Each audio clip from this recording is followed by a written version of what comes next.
ati mbuzi okola otya nga mukazi mbeerera ne yawukuuka. Who do you prefer? Kuba Musumba yavuddeyo n'agamba mbu abasajja tebakyali bafala tebakyagala bakazi bambeerera. Okolera ex bafuso z'aba ex. Most peaceful pastor in Uganda. Ng'olinnyako n'otambula n'ogenda. Ye Pastor Bugingo. Pastor Bugembe. Twalere naawe. Ye Pastor Bugembe. Shoye era n'agamba n'ogamba bannange munatusonyiwa.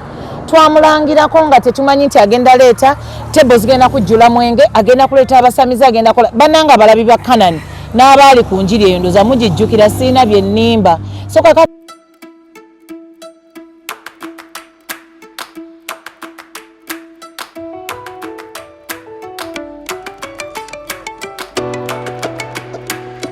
A'udhu billahi minash shaitani rajim. Bismillahir rahmanir rahim. Alhamdulillah rabbil alamin. Ze ajimiti omusomi w'ekitabo era omusomi w'edduwa. Nkozesa kyoto kino, ekyoto kino kiba kitagombolola. Lwalero ku kyoto kuno kunyambira abantu bange. Buli muntu yenna alina ekizibu kye, ojja ku kyoto kino n'osula akabaani n'enkusabira. Buli alina ekizibu naddala mu abali e Bulaaya n'ompereza amannya. Naye nga sula mu kyoto kino n'enkusembera edduwa n'enkujjako ebizibu n'ebiba bikusumbuye. Walemererwa mirimu ki ddala mu abali e Bulaaya, abali mu nsi muno mu Uganda, abalemeddwa okufuna visa. Nantegeeza eri abaana Adamu enkozesa nkofu ku kyoto kuno. Bamala okusindika enkofu eyo negenda ebanja amabanja ge bakubanjiza gonna. Gwe yalema okufuna okuweebwa ajimiti nkozesa amazzi. Ku nnyanja kuno kumulengera ku mazzi wano. Ajimiti nga banyimidde olwaleero ngokumasira abaana Adamu. Bompereza ebiwandiiko byonna bye bompereza ng'oli e Bulaaya. Mbikwata n'embizinga ne mwandika ku papula. N'embisula mu nnyanja. N'ensaba Allah gwe nsinza asumulule ebyo bye babikulemeredde. Awa visa agifuna. Alemedde okufuna omusajja omulungi amufuna. Nsangibwa ku namba 0752 tugenda n'amaliza nga gwe ne kirabeote nawe. Oli cameraman wakabi. Watabu. Weekend yojirabi. Nkulaba. Gwe ngozi mu ngoma atanisa kusamira kiki? Akangoba katidi kalinga kabuwangwa kiki? Nino kubera kubuwanga nennono. Ate oyo mzee yabekedde okubeera mu buwanga nennono. Buwanga nenno Pacho sikuwakanya kuba badde mukwano gwoli. Akati tabu egenda okugira ate gwe mu katuliki. Ate awo bweri okusabira. Nga kinga mfudde. Taba kusabira. Kabade era nze emirimu gyange mbanyi maze kali mwe mumanyi mu abasigadde kuno mwe mudaagana. Nze emirimu gyange nze mba nagimaliriza. Naye ate mwe ati awo gundi we yatugambira tukolerere buki? Obulambo bwammwe. Naye ate mwe abobuwanga n'ennono ebyammwe era byateredde. Mwafunye pasita. Oyina yabadde atunoonya mawulire nakudda ku ntikko bagibagereko litwala. Tedda togamba basajja mukulu nti ate adoonya mawulire. Ate anoonya mawulire gamuzeeko. Ayagala mawulire. Anti waliyo amalungi ate teri mawulire mabi ate teri mawulire otegeera Yes, so ye abadde anoonya mawulire naawe. Naye yabaddeyo. Talina kyabaddemu. Yes. Zenga buli kimu wali buli omwale emina ganzi kankiteekinge over kankibeeremu. Oba naye wabuwangwa. Anti awo era naye wabuwangwa nanno era tumwebaza okujja era tumuwero kaminga jja tuyingiremu. Ate naye akoze byokwala ku mutwe gwa mafiina nze nadde njagala. Badde wale ebbali amugambe naye gundi okikola otya ennaku zino abantu bankendeddeko nkole ntya okubazza. Awe manyala okubuuza. Bulijjo pasita wange abantu basinga okuvuma byamafiina. Naye ate kuno yavuddeyo n'okumukola ki n'amuteekako n'emikono. Nabayo nno nakobeera ku ekyo nawadde ndabajja morning show. Ono omwana ne bamukyaza. Bagenza waka ne bamuwa live show namba. Ndi kakati gwe pasita waffe simanyi pasita okati. Anti kati yeeguya abantu, yeegula amawulire, yeegula buli kimu. Kubanga bambigo amazima ekituufu kiri nti omusajja tumukubya amawulire gaagawulidde amawulire pressure agiwulidde kati yeebuuza nzire ntya mu bantu. Omusajja oyo ye muntu gwe wayogerangako obwogezi nti otumira amafiina n'ogobwa ku mpewo.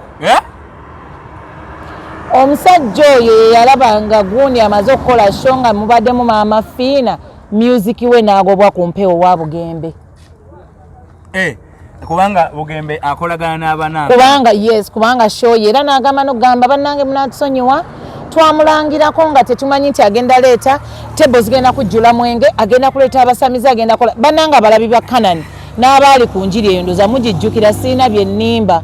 so kakati ofuna wanze bagamba he's an extraordinary person, is doing ebirala byatakola oba akola byafaayo batukiriza byafaayo ng'olima lwagamba alina ekirawo yatuuka n'agamba nti yetakkiriza njiri ye giteeka ku YouTube kubanga YouTube eteekamu obulango mukusamu obulango mwenje okuteekeramu n'abasamize anti kati labako yes era ye yagaananga obulango bwonna obutali gundi obwo kujjawo kitegeera yes kumpeoze naye kaakati njawulo kijayina n'omusamize oba nagundi yenna kubanga ate kati ye yafuuka tikitoka akolera ddala bu video nga bwa tikitoka n'akola amazina n'akola bend over tunabula nakulaba underwear no waliyo amazina nze nganze Pacho nina nange era mmanyi okubeera mu live band ne bantu ne batakkiriza nti yenze naye ate nze Pacho ate ekiti kyange kirala nnyo nze bansangayo oli tasobola kwebuuza nti oba nze mbeerayokko naye kati abeerayo nsanyukamu nedda agire eddala oba tukwata obuwangwa n'ennono tuyingiremu kintu nga tukimanye tufubutulire eddala enguuli wekubanga nguuli tugisabule nga buli munnayuganda alaba kati Pacho mwaba obuwangwa n'ennono ki kyemwagala okukola ekkanani twagala basabira kabenje okalabye gudde mu mmotoka bwe batyo bwe bazigwamu tuli wano mpambire wano wabi nnyo kozi mwagambye tugenda kuyikyako ne wataata gundi tumubuuzeeko batukomawo kusalaamu taata wa kirumiti naye kati ensobi ebadde yaani wa booda oba oli ayingira abadde ayingira abadde alina kulindamuko wa booda naye nowa booda abadde amantaalamuko manyi bo manyanga bavuga bubi awo balinga bebagamba tebalina stop kagundi ka break ku pichi za wanje okimanyi nti okufa kw'omugenzi kato kwafuuse mugatta okimanyi nti tugwe twalabidde pasita abatakwatagana nga bakwataganye pasita Bugembe abadde pasita Bugingo ngasiba muisaamu eggaali nedda kati kambabuulire nanti kati ffe wetuvaayo ne twogera ebintu mugamba mu tetukwatagana oba naye omuntu aba avaayo kwogera kintu atereeze munne si kwogera nti lwakuba tamwagana. By the way, kankubulire the most peaceful pastor in Uganda gwolinnyako n'otambula n'ogenda ye pastor Bugingo pastor Bugembe twalere naawe ye pastor Bugembe ye muntu akola ebintu bye nze pastor Bugembe by the way bw'owaako okagiwanira okokedde nembeera eyo kale kubanga byakola bikola ki gwe ne boonavaayo n'omuvumo owasadde biki gwe nze nagamba gwe kola program zo nange nina zange okitegeera be bano abantu abadda ku bannabwe ne bagamba ye bannange gundi mwadibira ku lujja simanyi bikyozaalira ku lujja kati abakubi ba plan obamanyi bannayuganda n'ogula emmotoka n'agamba ye lwaki yagiguze ng'akyali mu muzigo tosirwalirako naawe gwe zimba otuule mu nnyumba ye kuleeta e Kampala okitegeera so bano abakubi ba plan babeerayo eyo nga bo bakubira plan naye nga tamanyi ti yakuba plan you also thinking of other things ondowooza abaana batwala gindi nyinza okuba sisobolayo nga eno gye nsobola oba nyinza okuba wano saagalawo nina kiraasi yange nina wenjagala babeere oba okitegeera so bw'ayagaliza pasita wange Bugingo kubanga bamutwaladde wali mu kusabira omugenzi bamuwadde n'abuulira kusaayo okusabira naawa Bugembe teyabyemalidde ekitegeeza naye Bugembe najja okwatemuuko wano anti kati ye mmwe kyemutamanyi ye aba ayagala balaga nti yalina solida muntu mulungi nnyo kati bannange mutuule n'omuntu mumuyige nammwe kati ne nawe kimbowa okyankayanya ku musajja oyo tomumanyi era ye kati yakomye nga mbayina bano kati byonna ebibi oba byonna bye babadde bamubaddeko yes kati bigenze bikola ki kati yeyo social media tikakati biri babyerabidde byonna bye babadde tubaddeko tubaletereza bye babadde bakola ki kati bafokasize ku kino kati blame yonna bagiteese kuba katuli ki kati bagamba he's the right person lwaki abaffe uweta basabira oba tefangayo kana nti wafa abantu tebafiisa abakozi tebafiisa abakozi tebafiisa lwakyoberayo nga mukama waabwe n'ogamba twazze kuziika twakoze bwekiti tewali yali abaddeyo n'afiirwa tewali yafiirwa n'omwana ffe ne tukola ki ne tusonda ne ssente ffe bajjuni abakozi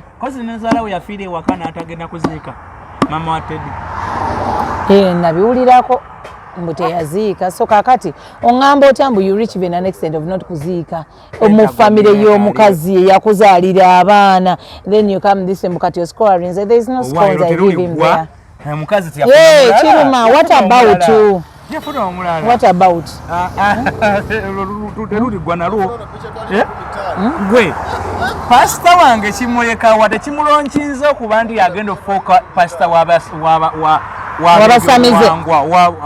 wabasamize kubanga yabadde yakamala okusabira omugenzi kato ne mama Fina n'agamba nti nkulangiridde gw'ogenda okunsabira akati anti bonna tebalina njawulo ng'agenda musabira muki mama Fina yagambye nti Bugingo yagenda obeera omanyi buli kimu kyonna singa afiiraawo bw'otamanya ki trend egenda mu maaso osemba olatambula nakitambula naffe abamu twali tetumanyi YouTube nga tomanyi ki tomanyi kyokyegera naye womanya nti eno yo trend kati eriko oba zino empale kati enaku ze mulina obusaati obulungi nina gwe nabadde ngulirako akasaati simanyi babuyita ki babuyita gwe obusaati bwammwe buno babuyita ki obuliko ennaku zino obw'abavubuka vintage yes naye nagwengulirako munnange yaguze emmotoka yatusuddemu emmotoka naye Pacho atakotya nende ngulirako omwana gundi nga nabwagala ddaka natuuse mbunyumiza omusajja naŋŋamba bwabita vintage ne nagenza obutuusa nga omuntu omusanyufu nnyo afunye vintage kati olaba bw'omanya trend nti kaakati muno bwe buliko naye n'ogendera mu trend eyo oba okuba oba owangula n'omuntu ebalizaako yaguze emmotoka omwana omulenzi oyo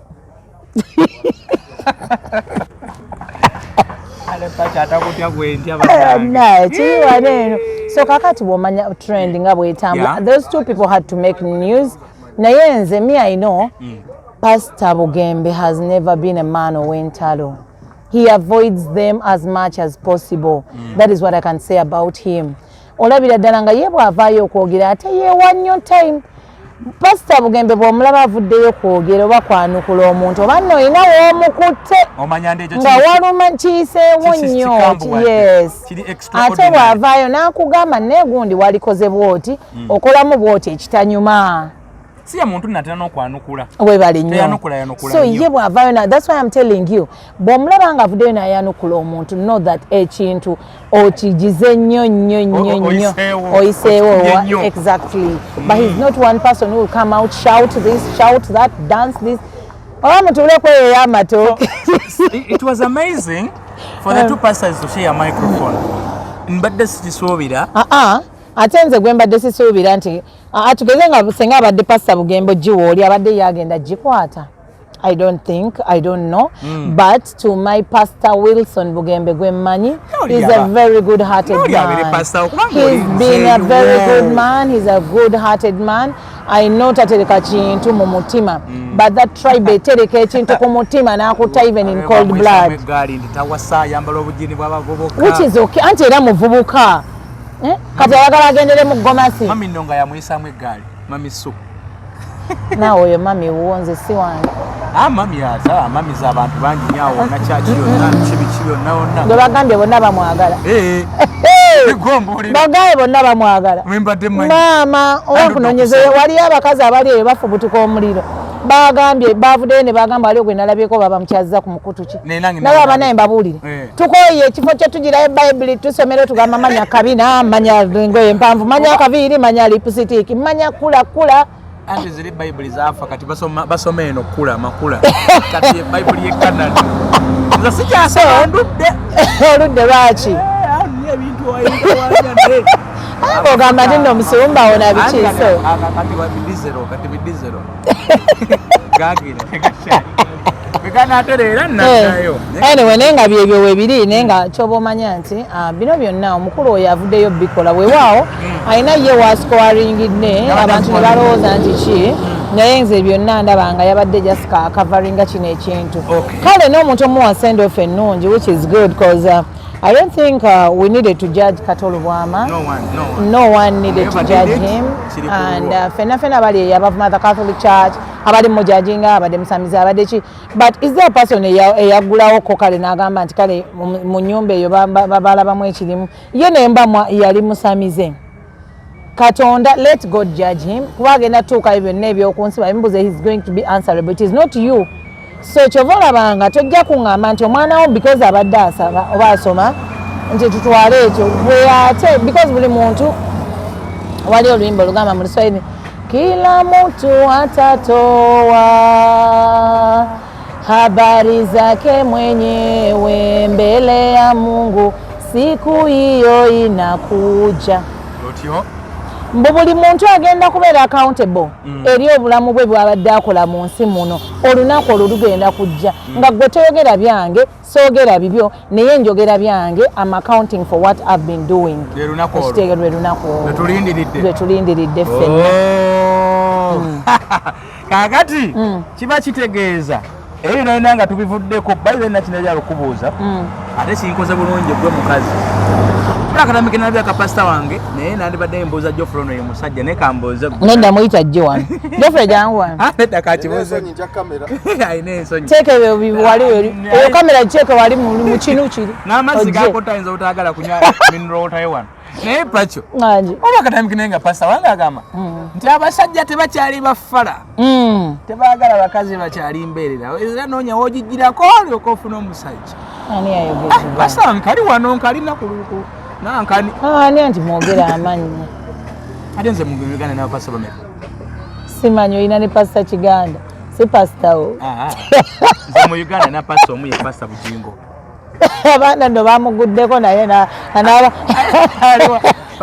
Bishop Kiganda abaana olutalo batandise nze siri muyisamu naye numulekawa nange sijja muyisamu gaali wadde siri musanyufu naye sijja kumuyisamu gaali Bishop Kiganda nange siri muyisamu naye olala njala tukomeyo tubuuze ati ono olaba zino engoma nabako ebintu ebyo bibaleese ne gundi zino ebinu bino ati womukola the roundness the what setandika etya kuva mu kibira paka wano paka okutunda miti egyo miti wasane wano webazaala omugenzi yali omwogezi wa polisi mukulu Kirumira omugenzi leero tubadde pakyantweko out nungaba tukyameko wano ku ngoma tutuuleko tunyumeka ne tulira ddala ewa kansala Honorable Kalyango Beeka ebintu biga bitambulira amasavu gennyini embeera nonyine Pacho ddala kati tetukyetaaga mbeerera musooka kuzijjako ne muloka mujja nga mwawukuuka oba pasita alina bimusumbuwa nedda kati omukulu ndooza fuso y'aba ex yamutabukako yensonga lwaki ndooza ye yajjanga ekintu kyawukuuka kati ndooza ekituufu kiba bwe kityo ndooza ekituufu alooza kiba bwe kityo oba si kyo nga babiyomberamu wali eri wandooza yamugana naye leero nooleta ono ex enkya oliri olulala luli okitegeera ndooza kyali kwagala buli muntu agende ng'aliki pasita wange lumu naye aba akuba mukyala we nga ffe tulowooza ate nze ndabagamba mwe mubeera mulowooza eyo nti nno kati ng'ekya makeup nze natulika n'enfenseko nga ndowooza nti nno ki nga ndowooza natulika n'enseka mbuuza lwaki nga ndowooza n'ebya makeup bye bagamba nga ndabira ddala akuba mukazi we kati nti kyekyo kye nabagamba ewaka eyo walabika ebintu si biki si birungi nga jena akubira eno omukazi alowooze nti naye ng'akuba weewaka kuba kati look at me makeup kigwe nina apart from the lipstick agenda kukubira kino nti Pacho yambala ebintu ebinene kumbe yakuba oli ate mwangamba nyambala by'abato alale wendeze this is a shower ya weather ngeno bw'ogiraba olwaleero nti weather ebadde cold a bit yambala ne mulimbalimba omusumba wange mwekweka kati oyambaddeko ekyo sikitegeera so kakati anti ombuzaabuza wembadde nti ebiseera ebisinga ndooza kuba mukyala we naye ng'abuzaabuza like omukyala ye alowooza bali kuba Pacho be bakuba no nze ngamba most times aba akola ki kakati okuvayo naakutugamba nti buli muntu yali yagadde yakyogedde atya teyali yagadde embeerera eriyo omusajja atayagala mbeerera aye bwagamba mbuuza eriyo kati nga ggwe if you got omukazi nga mbeerera what would you do for that woman ng'olina obusobozi no nga nedda tubijje mu byasho mukyala wo tusaba alemekola Geoffrey bw'osanga omukazi nga mbeerera ku ssaawa eno what do you do ati mbuuza okola otya nga mukazi embeerera neyawukuuka who do you prefer kuba musumba yavuddeyo n'agamba mbw abasajja tebakyali baffala tebakyagala bakazi bambeerera okolera ex bafuso zaba ex oba oluguudo lutambuliramu ko lwe lunyuma okutambuliramu lwaki ate omwana yagamba nti egudde mu kinnya yennungi egwamu n'etambula egaali ekozeeko ndooza kyeyabadde ategeeza kubeena ekozeeko omusajja oyo bami mumutegeere bulungi nnyo aba akuba mukazi we oyo nga mugawaayo naye naawe etambudde nnyo egudde nnyo mu binnya naye akayumba ko kakyali egudde nnyo bibinya genda ofune kakooko oba biki kakola katya nesenga Pacho kakooko kakola katya kagezaako jijira manyanga mpola awo naye nze akayumba kasakabeera wamu eyo ne bebanga ekunkumuse eyo tebagira bayo ne kasaka akayumba kano abalabi bakalaba nnyo kana muke muli mukwogerera manyambala ebigoye biwanvu manyi ebinene akayumba kano kagezaako naye nze ne ba yesensible sefaayo nnyo kiryawo gyebale tugikuleetere esensebuse twabona ojagala kabagirabye tuve wano tata tubagala nnyo hajimiti tugendayo ko gwalina okusumbuliwa okwenjawulo oyagala kulomberako ddowa oyagala olina byogobagobako tebikutuka oyagala mirimu oyagala luzaalo simanyi olina ebigalanga simanyi olina omudigo simanyi olina ekifiini olina okufiirizibwa n'ebyo ebigwa mu kkowe eryo onoonyeza visa biganye emmotoka eyo olugigula negwa kabenje eyo gye bakwatira ku poliisi kubira kwa jimiti ku 075